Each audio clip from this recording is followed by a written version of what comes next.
alone. Sir Gadabout did once get a dear old lady's cat down from a tree. It wasn't stuck, as it happened, but he wasn't to know that, and it only took Sir Tristram 3 hours to get Sir Gadabout back down again. One day at Camelot, a tournament was announced. This is where knights gallop towards each other on horseback from opposite ends of a field and try to knock each other off their horses with long spears. People loved to watch jousting, as it was called, and it was a chance for the knights to show off how fearless they were. A field was prepared outside Camelot Castle for the great event. Tents were put up, sandwiches and those little sausages on sticks were laid on. A row of seats was provided for the king and his important guests. People came from miles around, and soon a large crowd had gathered. It was rather like a football match, with people supporting their favourite sides and cheering or booing. It would certainly have been on Match of the Day if television had been invented. But, as I've mentioned already, it hadn't. King Arthur eventually rose from his seat and announced that it was time for the tournament to begin.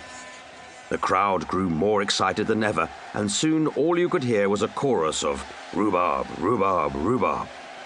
Suddenly, a voice cried out, "Look, here comes Sir Lancelot!" Sure enough, he entered the arena on his fiery war horse.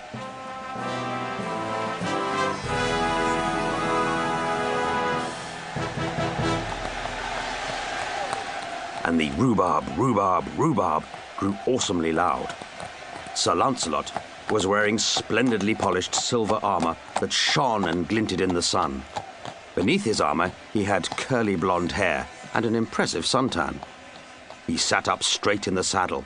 Even famous knights had to sit up straight, with his squire, a kind of personal servant, trotting beside his horse. The squire carried Sir Lancelot's spears. It was a glorious sight. Then came Sir Gadabout, for he was to be Sir Lancelot's opponent.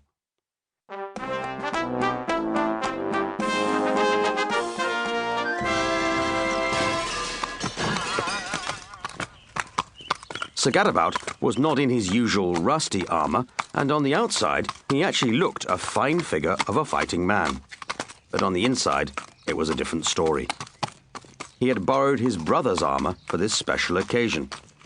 The trouble was that Sir Gadabout was considerably smaller than his brother, who was called Sir Felix le Flab.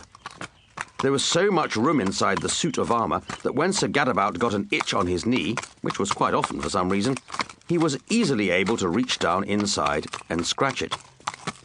His arms didn't even come near to the end of his armour's arms, and his head barely came halfway up the helmet. The suit was so roomy that he even had his cheese sandwiches, which he was saving till lunchtime, tucked inside the breastplate, the bit that goes round the body like a metal coat. However, it soon became hot inside the armour, and after a short time, the cheese began to smell rather strongly. Trotting proudly alongside Sir Gadabout was Herbert, his loyal squire. He was carrying his master's spears, although Sir Gadabout only had 2, the bent one and the one belonging to Sir Felix le Flab, which was a bit greasy and tended to slide backwards through his hand rather than knock the opponent off.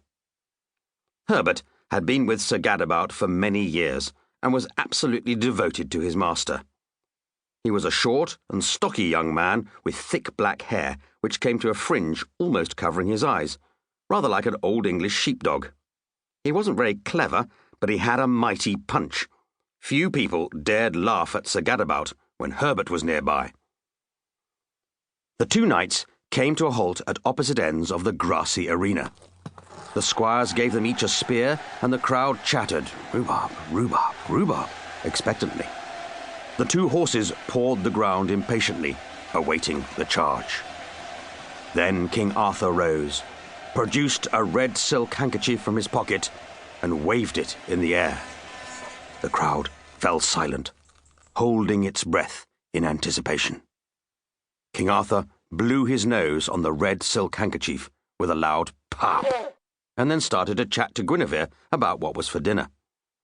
The crowd had to start breathing again, since they were beginning to turn blue in the face. Someone nudged King Arthur to remind him he was supposed to be starting the tournament. What? Oh, yes.